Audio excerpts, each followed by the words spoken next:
یا رسول اللہ۔ ایک اور کثرت عطا فرمائی۔ حدیث پاک میں ہے، میرے آقا صلی اللہ علیہ وسلم نے فرمایا کل بروز قیامت ساری امتوں کے جو جنتی ہیں ان کی صفیں لگے گی، ان کی 120 صفیں لگے گی، اور 120 صفوں میں 80 صفیں میری امت کے ہوں گے۔ سبحان اللہ۔ صحیح ستہ میں بھی ہے 80 صفیں، 1,24,000 کم و بیش انبیاء اور ہر نبی کی امتی جو جنتی ہے صفیں لگے گی، ساری امت کی 40 صفیں، اور تنہا مصطفیٰ کی 40 سے دونا 80 صفیں لگے گی۔ اور وہ یہ صفیں نہیں جو ہماری مسجد میں 100-200 کی لگتی ہے، لمبی صفیں 80 صفیں لگے گی۔ اس طرح سے کثرت عطا فرمائی، ایسی کثرت کسی نبی کو نہیں۔ اسی طرح کائنات ولایت میں اٹھاؤ، مریدین کی کثرت سرکار بغداد کو عطا ہوئی۔ جو مریدین سرکار بغداد کے ہیں کائنات ولایت میں نہ کسی کے مرید ہوئے ہیں نہ قیامت تک ہوں گے، نہ قیامت تک ہوں گے، وہ مرید میں شامل ہوں گے۔ حضرات جیسے میرے آقا علیہ السلام کو دیکھا انہوں نے کلمہ پڑھ لیا وہ امتی ہو گئے، اگلے جو تھے خواہش رکھتے تھے نہ پڑھا مگر وہ بھی امت میں شامل۔ یہی حال سرکار بغداد کے دور کا بھی ہے، بلکہ یہ شان رہی ہے سرکار بغداد کی۔ کوئی گردن جھکا کے کہہ دے میں غوث پاک کا مرید ہوں، وہ مریدی میں شامل ہو جاتا ہے، اسے غوث پاک کا مرید قرار دے دیا جاتا ہے۔ اب اگر کوئی پکڑنے والا پکڑے گا سرکار بغداد کے فیض کا ہاتھ آئے گا، روکو یہ بڑا مرید ہے، عرض کیا جائے گا سرکار کیسے؟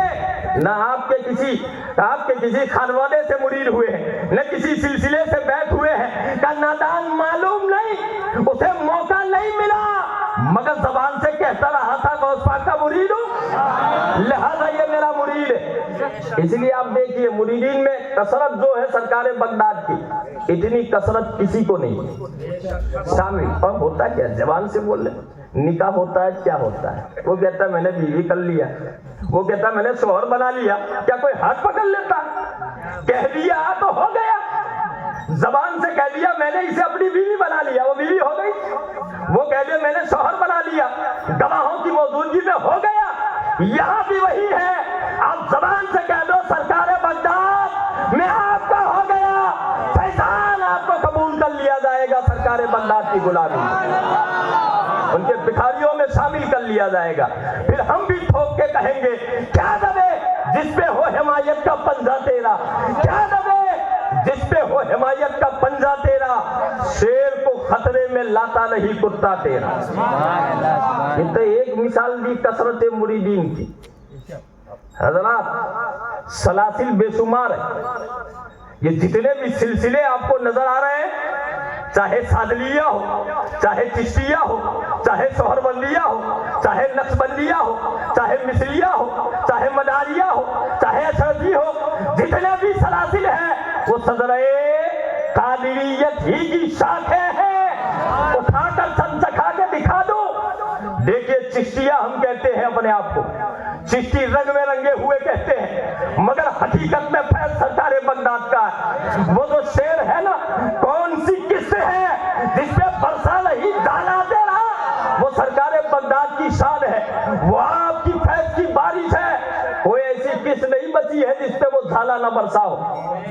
جس وقت آپ نے بغداد میں کھڑے ہو کر اعلان کیا تھا منبر پر، خراسان کے جنگلوں میں ہند کا راجا و مہاراجا ہند الولی، ایسا ولی ایسا عطائے رسول کہ نزا کے وقت پیشانی پہ لکھا تھا ھذا حبیب اللہ مات فی حب اللہ، یہ اللہ کا حبیب ہے، اللہ کی محبت میں وفات پائی۔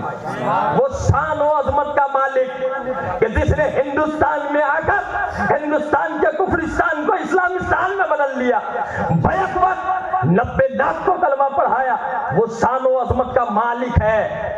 مگر خراسان کے اس جنگلوں میں وہیں سے اعلان سن لیا، اعلان سنا، گردن جھکا دی، زبان سے کہا بلالا راسی وائلی، سرکار